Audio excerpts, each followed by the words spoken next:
अच्छा, अरे होटल पंचरुखी मस्त चलता। हाँ, बहुत भीड़। ऐसा हाल रही तो जल्द से जल्द 5 स्टार खुल जाई।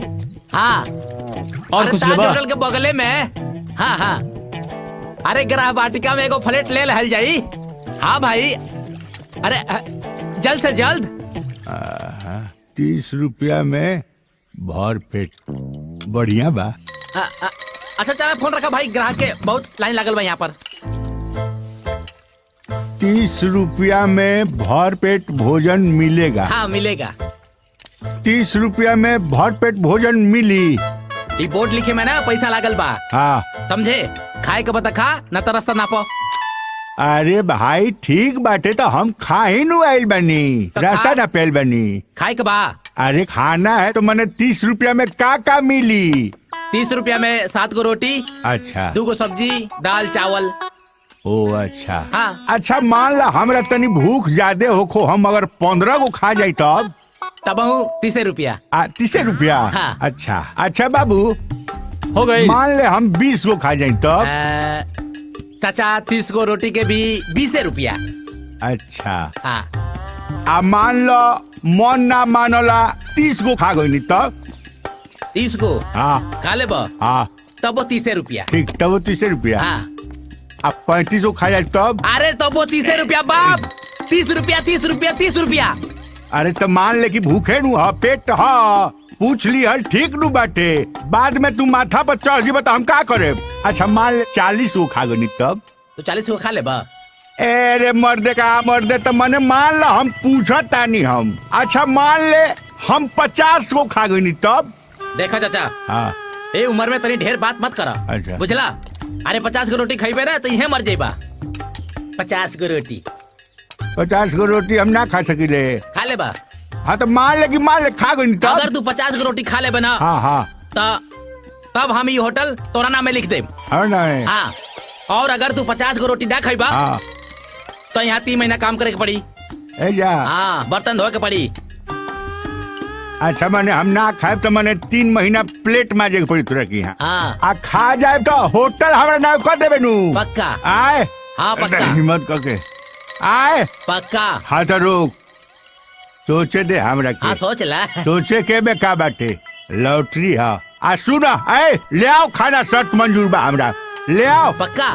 पक्का गारंटी? पक्का। हाँ जी पक्का ना? ले आओ, बाकी तेज सोच समझ के बोल नु। अरे चाचा 50 गो रोटी खाए में आदमी के जान निकल जाला। हेलो। और तू कहा था 50 गो रोटी खा ले बा। अच्छा ठीक बा, चला। सुना। हाँ। आ लिखो हो जा, चल लिखल स्टार्ट कर। हाँ। हे भगवान, जय बजरंग बली, इज्जत बताइए प्रभु, जय अन्नपूर्णा देवी। ठीक बा।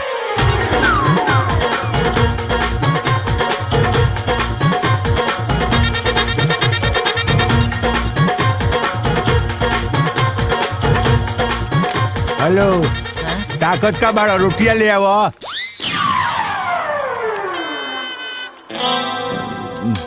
15 गो बा, लिखा।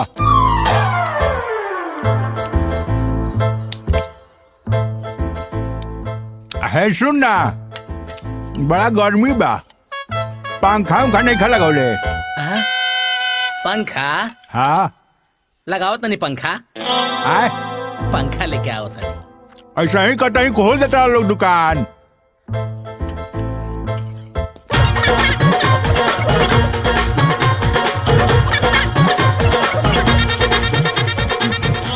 हेलो। अरे आँख नहीं खे, देखत नहीं खा, ले आओ ना रोटिया, ले आओ। कितना दिन से भुखाइल बड़ा? अच्छा जो रोटी ले आओ। हे दे। हेलो। हाँ। सब्जी ले आओ, भुजू ले आओ, रख। सुन। हाँ। सुन, हमार 2 गो बात याद रखिए, कुछ वो लिखवावे के लिखवा देते नु, लेकिन 2 गो बात हमारी याद रखिए, ताकत कम आ गुस्सा ज्यादा, तो ई लक्षण पिटाए के, आमद कम आ खर्चा ज्यादा, ई लक्षण बिलाए के, बुझे नु? जो होने अपन देख। पंच मत करो, चुपचाप खावा। जा ना अपन काम कर, जा होने जा लिख। बदमा कहीं के कुछ वो लिखवा दी है। तो हमरा एक आदमी कही तो ठीक है बा।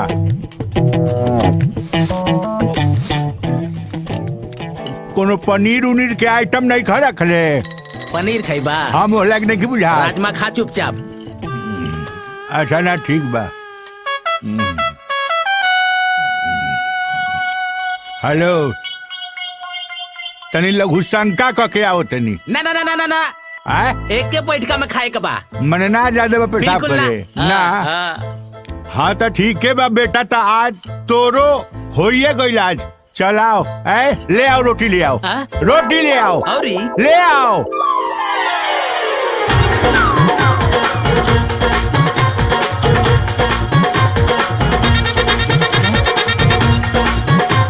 सब्जी सब्जी ले आओ सब्जी।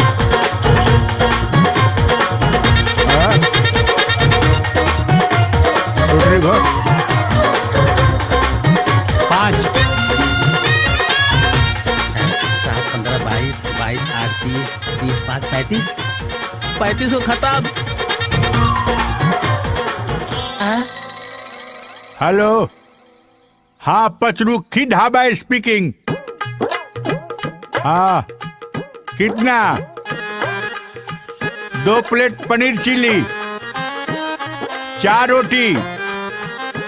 अच्छा राजमा 1 प्लेट। 4 रोटी से ज्यादा होगा तो एक्स्ट्रा रहेगा। हाँ हम अपने नौकर को भेज रहे हैं।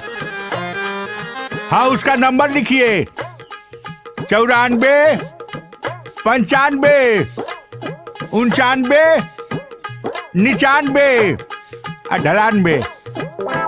हाँ अरे इधर आओ इधर आओ। कहा मालिक? करे 53 घंटा तुम 53 घंटा तुम खाली लंच बंद करता है। सुन रहे जाकर सामान जाके पहुंचाओ जाके, समझा ना? जाओ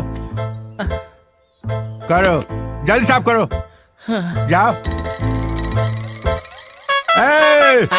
अरे कहाँ मर्दावा मुँह जाता है रे? आओ रोटी ले आओ। रोटी? हाँ सुन सब्जी ले आओ, भुजिया ले आओ। सब्जी वब्जी सब खत्म बा। आए खत्म हो गई? खत्म। तो कुछ लिखे सलाद उलाद होई?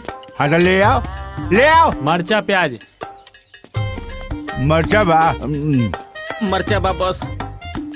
आई हाँ। अरे लोहा चाबा जाए लोहा, जब इज्जत पर बात आ जाला नु तो कुछो कर सकिले। एहू पर घिस जाए हम। आओ ना। खा गई 10 गो और 45 हो गई। अब ना बची। कहले अलियो के ना बैठाओ तो झूठ मूठ के।